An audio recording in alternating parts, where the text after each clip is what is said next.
Hola a todos y a todas. Hoy vamos a tener la clase 4 de la unidad 1 con la cual vamos a cerrar la unidad y pasar la semana que viene a la unidad 2. En la clase de hoy vamos a tratar el texto de Oscar Varsavsky, los dos capítulos que tenían que leer, Cientificismo y Ciencia Autónoma. ¿Qué vamos a ver entonces en esta clase? En primer lugar vamos a presentar al autor y vamos a presentar el texto en el marco de la unidad 1. Luego vamos a hacer hincapié en la relación entre ciencia y política, para después pasar a la noción de independencia cultural que articula el texto.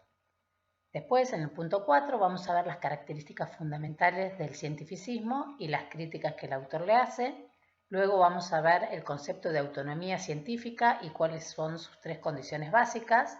Después vamos a cerrar la unidad 1 y vamos a pasar al anticipo de la unidad 2. Una aclaración importante es que para ver esta clase es requisito que antes hayan leído el texto. Como hacemos con todos los textos, vamos a tratar aquí de hacer hincapié en los puntos fundamentales, pero eso requiere que ustedes tengan una visión panorámica del texto previa. Arrancamos entonces con el punto 1. Tenían que tener leído el texto de Oscar Varsavsky, que es un epistemólogo argentino. Como muchos autores de los que nosotros vamos a leer, casi todos, Varsavsky fue en principio un científico de las ciencias duras. Luego se preocupó por la reflexión sobre la ciencia. Es muy común este pasaje de las ciencias duras a la preocupación epistemológica. Varsavsky es un autor que, si bien tiene muchísimo reconocimiento mundial, aquí en Argentina no escuchamos mucho de él. Van a ver, sin embargo, cuando lo lean, que es un autor que tiene muchísima relevancia y actualidad. El texto que ustedes leyeron tiene más de 35 años. Sin embargo, salvo por algunas referencias a la Unión Soviética, que ya no existe como tal, es un texto que como análisis de lo que es la ciencia tiene absoluta actualidad. ¿Qué lugar ocupa este texto en la unidad 1? Dijimos que la unidad 1 era una presentación del programa, que si el programa trata sobre qué es la ciencia recorriendo distintas posturas, la unidad 1 lo que hacía era presentarnos de manera breve y más sistemática esas diferentes concepciones. Por eso en la unidad 1 recorremos muy ligeramente la concepción heredada o positivista que se presentó con el texto de Gutiérrez y concepciones alternativas o críticas, como la que vimos de Echeverría.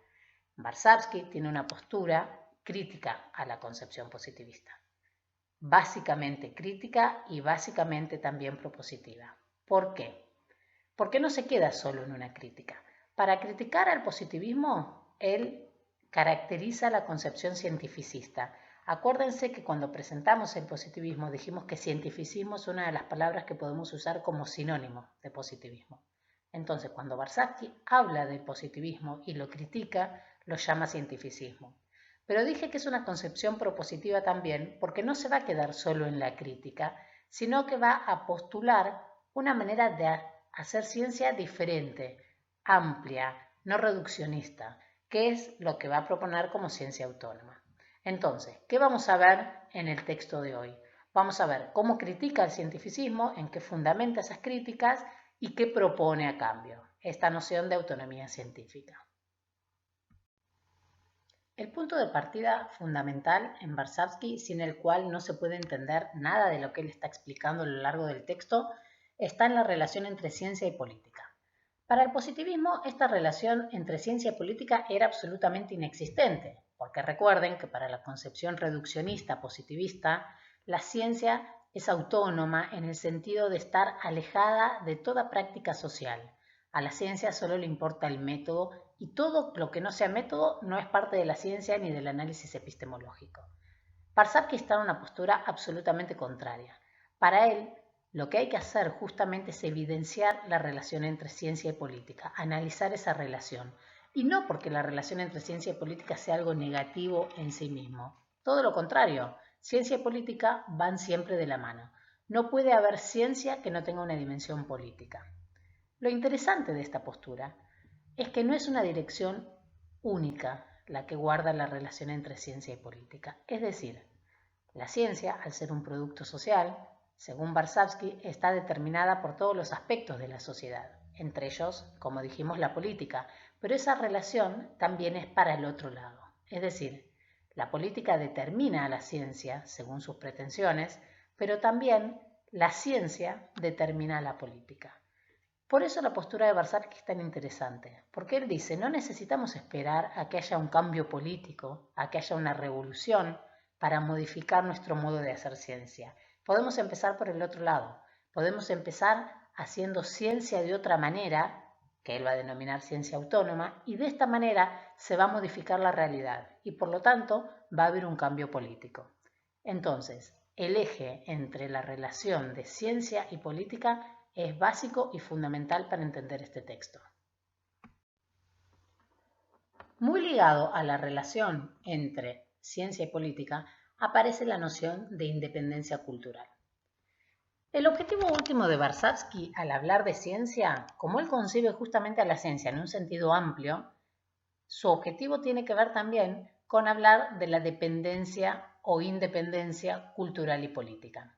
Cuando nosotros pensamos en dependencia política, solemos pensar en términos de colonialismo, de una potencia que domina a la otra imponiéndole instituciones, imponiéndole autoridades, usando la fuerza militar. Pero acabada la época de los imperios coloniales, la dependencia política no se acabó, sino que adquirió otra forma, que es la de la dependencia cultural. ¿Qué es la dependencia cultural? Es la imposición de hábitos, de costumbres, de formas de pensar por parte de las potencias dominantes a las naciones subdesarrolladas o periféricas. Si ustedes piensan 2 minutos van a encontrar muchísimos ejemplos de dependencia cultural actual. Piensen, por ejemplo, en el idioma. Nuestro país no es un país bilingüe como son otros, sino que tiene como idioma nacional el español. Sin embargo, las propagandas, las publicidades están totalmente teñidas del idioma extranjero. Y para nosotros eso es totalmente natural. ¿Por qué decimos que es dependencia y que no es intercambio cultural? Porque como ustedes se imaginarán, en los países del hemisferio norte como Estados Unidos no se usa el español como lengua habitual. Si ustedes van a pasear a Nueva York alguna vez, van a ver que en las vidrieras no dice liquidación, dice sale. Acá, en Buenos Aires, también las liquidaciones dicen sale. ¿Por qué? Porque no se trata de un intercambio, se trata de una imposición de un idioma sobre el otro. Piensen un minuto en la música que escuchan.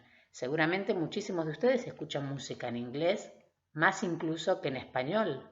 Piensen en el cine que consumen. Seguramente, en un sentido muy amplio, gane las producciones hollywoodenses. De hecho, si uno quiere ver cine latinoamericano, prácticamente no hay dónde verlo, no hay cines que los proyecten. Piensen en la moda, en la forma de vestir, ¿de dónde viene? ¿Es una moda autóctona? Van a encontrar muchísimos ejemplos que demuestran que estamos influenciados de manera asimétrica por aquellos países que tienen preponderancia política. Esta dependencia cultural, dice Varsavsky, también se ve en la ciencia. Es decir, hacemos ciencia como nos dicen que tenemos que hacer ciencia desde el hemisferio norte. Y esto es dependencia. Varsavsky afirma, no va a haber independencia cultural hasta que no haya autonomía científica. Es decir, hasta que nosotros mismos no determinemos cuáles son los problemas que queremos investigar, cómo los queremos investigar, por qué son importantes para nosotros. Cuando grandes organizaciones internacionales como la OMS o la OPS bajan agenda científica a las naciones de Latinoamérica, lo que están haciendo es fomentar la dependencia cultural. Es por eso que el autor tiene como objetivo último la autonomía científica, porque la autonomía científica es la condición necesaria para la autonomía política. Y es por eso también que va a criticar al cientificismo, a esta forma de hacer ciencia positivista, heredada, que de alguna manera nos conduce a la dependencia cultural porque nos marca pautas que no son propias. Entonces, en el capítulo sobre cientificismo, el capítulo 3, Varsavsky lo que va a hacer son dos cosas al mismo tiempo. Por un lado va a presentar los rasgos propios del cientificismo, de esta manera de hacer ciencia que es la dominante. Y por otro lado, al mismo tiempo, va a criticar estos rasgos. Por eso ustedes cuando leen tienen que estar muy atentos a este doble movimiento. Si uno lee por arriba, puede pensar que Varsavsky está diciendo todo lo contrario a lo que está diciendo. enuncia un rasgo y luego lo critica, en una postura siempre crítica hacia la noción cientificista. En primer lugar, Varsavsky dice que el cientificismo se atribuye universalidad, es decir, que el cientificismo pretende ser universal, que al estar como forma dominante de ciencia en todas partes del mundo, esto sería una muestra de su carácter universal.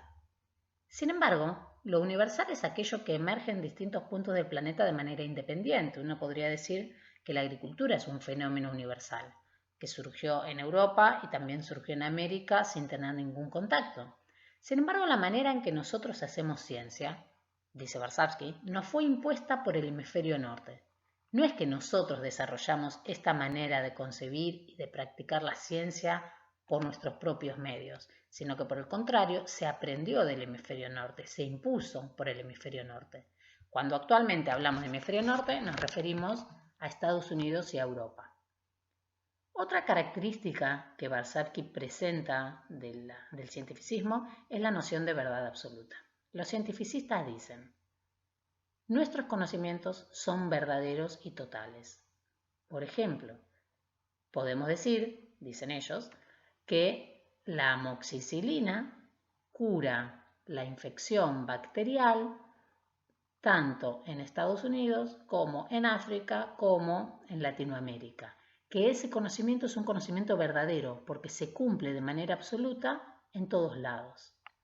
Varsavsky no va a negar que algo pueda ser verdadero, pero va a reemplazar la idea de verdad absoluta por la idea de relevancia local.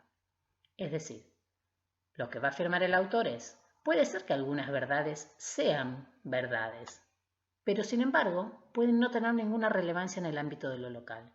Puede ser muy verdadero que la amoxicilina cura las infecciones bacteriales. Sin embargo, en un contexto social donde nadie puede acceder a ellas, ¿de qué serviría? Les doy un ejemplo que es muy claro. Podemos decir que los retrovirales de última generación logran cronificar la enfermedad del HIV. Esto es verdad en términos acotados, en términos de método. Sin embargo, en ciertas sociedades, como África, la propagación del HIV sigue siendo vertical y horizontal, no porque no sea verdad que haya retrovirales que son eficientes, sino simplemente porque no llegan, porque son inaccesibles. Entonces, esa verdad carece de importancia en el contexto local. Una aclaración más es que uno cita a África siempre como el ejemplo de lo más tremendo, pero no hace falta irnos tan lejos. Vayan a algún barrio muy humilde del Gran Buenos Aires o de la capital federal y van a encontrar que hay pacientes que aún hoy mueren de SIDA. Tienen los retrovirales que necesitan, se dan gratis en el hospital. Como dijimos antes, puede ser verdad que esos retrovirales cronifican el HIV, sin embargo, si vos vivís en una villa sin acceso al agua, sin acceso al aislamiento térmico, pasando frío, estando mal alimentado, esos retrovirales no funcionan. Entonces esa verdad absoluta pierde toda su importancia en el contexto de lo local. Otro punto central que menciona el positivismo como un rasgo importantísimo es la noción de progreso. Esta noción es muy importante porque ustedes la mencionaron varias veces en el foro 1, ¿no? La ciencia progresa, la ciencia avanza. Es esta idea de que hay más conocimiento y que eso por sí mismo implica un progreso. Entonces Varsavsky también cuestiona esta idea y dice: ¿progreso para quién? Puede ser que la ciencia haya progresado, y tomo el ejemplo de hace un minuto. Es cierto, la gente hace 30 años moría de SIDA y hoy esa enfermedad se cronifica, pero eso no es para todos, eso es para los que pueden acceder a esa ciencia o a esos nuevos descubrimientos tecnológicos. Por lo tanto, la pregunta que se hace Varsavsky es: ¿progresa la ciencia si eso sirve solo para que una parte de la población viva mejor? En términos de Varsavsky, no. Para Varsavsky, la ciencia solo progresa si ese progreso mejora las condiciones de vida de toda la sociedad, de toda la humanidad. Si no, no es progreso. Fíjense entonces que está cuestionando la idea de progreso y lo está pensando en otros términos, no en un progreso metodológico, no en un progreso que pasa por la cuantificación de cuánto conocimiento nuevo hay, sino para qué sirve ese conocimiento o más fundamentalmente para quiénes sirve ese conocimiento. Esto resulta muy importante para nosotros porque pone en cuestión ciertas nociones positivistas básicas que se habían vuelto indiscutibles, como esta idea de progreso científico. En términos generales, no dudamos en afirmar que la ciencia progresa, sin detenernos a pensar qué estamos entendiendo por progreso. Al mismo tiempo, entonces, Barsabky está hablando de la cuantificación de la ciencia. Él dice, estamos midiendo el progreso por cuánto conocimiento se produce y no por su calidad. Resulta muy relevante, dice él, que en este momento, que es cuanto más investigadores, más científicos vivos hay en la historia de la humanidad trabajando en búsqueda de nuevos conocimientos, menos revoluciones científicas, menos grandes descubrimientos hay. Y esto nos lleva al siguiente punto, que es la libertad de investigación.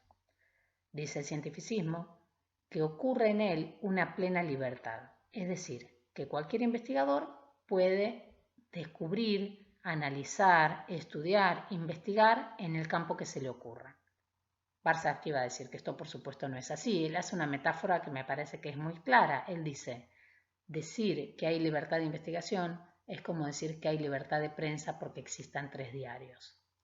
La libertad de investigación, dice Barsabky, no existe porque la ciencia está mercantilizada, es decir, está ligada al mercado.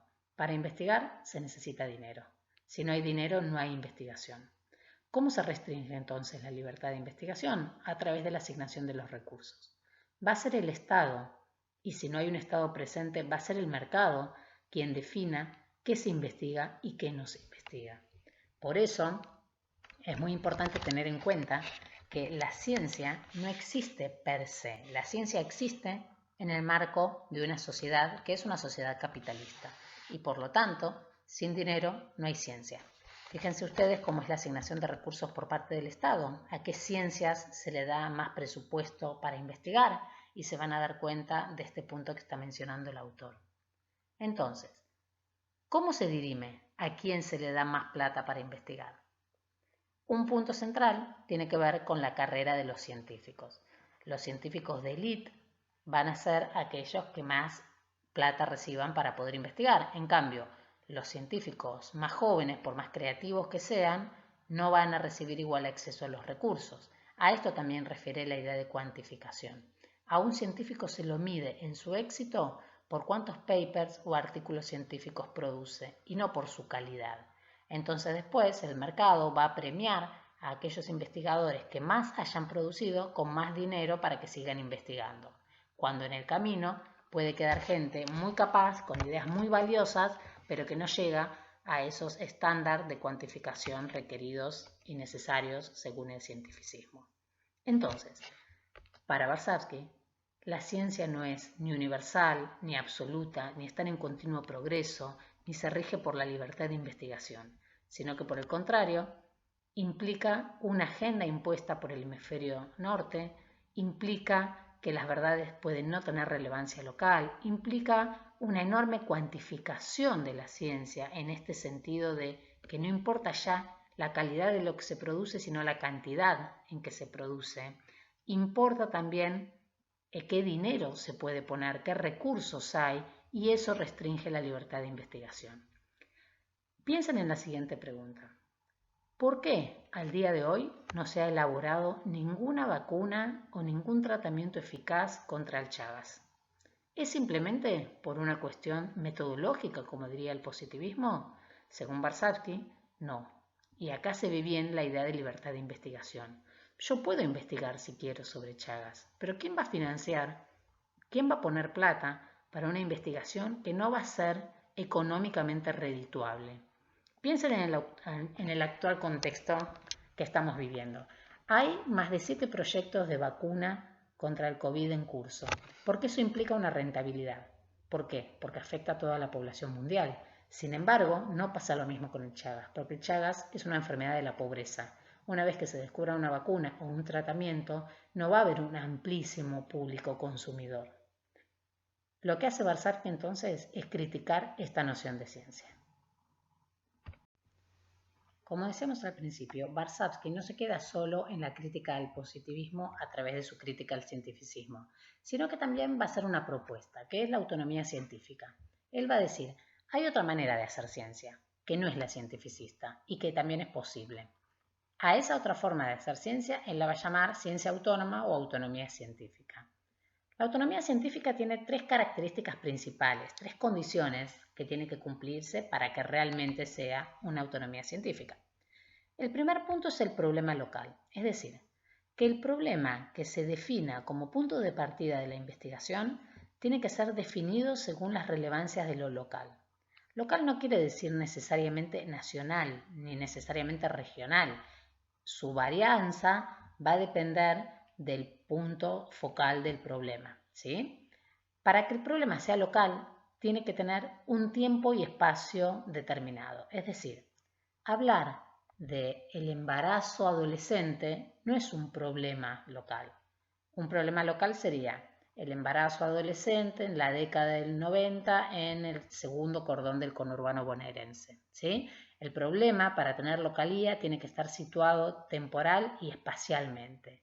El problema, para ser local, tiene que ser relevante para esa sociedad. Cualquier imposición de agenda de la Organización Mundial de la Salud o de la OPS para América Latina puede perfectamente no ajustarse a lo que una sociedad entiende como un problema propio. Y eso es lo que no quiere Varsavsky que suceda. Entonces, primer punto de la autonomía científica, esbozar problemas que van a dirigir la investigación y que están profundamente arraigados a lo local. El segundo punto central es que ese problema tiene que ser abordado desde la interdisciplina. Interdisciplina quiere decir lo contrario a abordaje monodisciplinario y también a abordaje multidisciplinario. Un abordaje monodisciplinario es un abordaje desde una sola disciplina de un problema.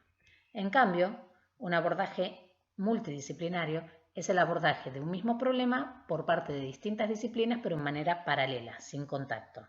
El abordaje interdisciplinario, por el contrario, es aquel que desde distintas disciplinas en diálogo abordan un mismo problema. Esto es necesario para que la ciencia sea autónoma. ¿Por qué? Porque el abordaje monodisciplinario solamente tiene una mirada restrictiva que le va a llevar a plantear hipótesis muy generales que pueden venir de otras partes del mundo y sin embargo no ser interesantes para el problema en sí. Por ejemplo, un abordaje monodisciplinario del problema del embarazo adolescente puede ser estrictamente de las ciencias médicas y centrarse, por lo tanto, en la anticoncepción. Hay un ejemplo de España donde para este problema la mirada biomédica lo que propuso fue anticonceptivos incrustables en chips subcutáneos en la piel de las personas. Por supuesto no funcionó. ¿Por qué? Porque lo que no había era una mirada interdisciplinaria, una mirada que desde lo social, por ejemplo, pusiera en cuestión cuáles eran los valores de esa sociedad, por qué se buscaban o no se impedían los embarazos, qué proyectos de vida había detrás, etc. Entonces, el abordaje interdisciplinario es una condición necesaria para la autonomía de la ciencia. Y el tercer punto es la inversión del método positivista. Los positivistas, lo vamos a ver más adelante, plantean que el método de la ciencia empieza por la observación y recolección de datos, luego permite explicar y esa explicación permite prevenir, es decir, permite anticipar cuestiones. Lo que está haciendo Varsavsky es dar vuelta el método positivista. Él dice, acá no va a partir la ciencia simplemente de la observación. La ciencia parte de una toma de decisión que por lo tanto, como implica un cambio de la realidad, es una toma de decisión política. Vuelvo al ejemplo del embarazo adolescente. Yo quiero modificar las tasas de embarazo adolescente. Para eso voy a necesitar poder hacer predicciones. Para eso voy a necesitar explicación y para eso voy a necesitar ir a observar al campo. Pero el camino es totalmente inverso. Entonces, problema local, abordaje interdisciplinario e inversión del método positivista son los tres condimentos esenciales que tiene que tener la autonomía científica para ser tal. Fíjense que se trata entonces de una manera de entender la ciencia radicalmente distinta a la que postula el cientificismo. Con este texto entonces cerramos la unidad 1. La unidad 1 habíamos dicho que funcionaba como una panorámica de todo lo que vamos a ver a lo largo de la materia. Y si a lo largo de la materia nos vamos a preguntar qué es la ciencia y revisar las distintas respuestas que tenemos sobre ello, la unidad 1 nos presentó esas posturas que luego vamos a ir profundizando. El primer texto que vimos fue el de Gutiérrez Rivera, que se centró en la concepción positivista, se centró en la idea de las 3 dicotomías de la ciencia, recuerden, contexto de descubrimiento, contexto de justificación, historia interna, historia externa y ciencia pura, ciencia aplicada, para mostrarnos cómo se estructuraba la concepción positivista. Echeverría presentó una concepción de ciencia diferente a la del positivismo, no reduccionista, que criticaba justamente la distinción y la jerarquización de contextos y planteaba una noción de ciencia como actividad más amplia en 4 contextos en los que se desplegaba. Por último, Varsavsky nos presenta una postura sobre la ciencia mucho más radical incluso que la de Echeverría, porque pone en el centro el vínculo entre ciencia y política.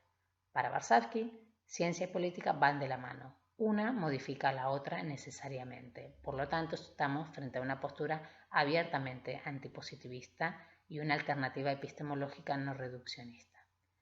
Con este texto, entonces, se cierra esta unidad y a partir de la clase siguiente, con la unidad 2, vamos a empezar a recorrer cada una de estas concepciones positivistas y no positivistas en mayor profundidad.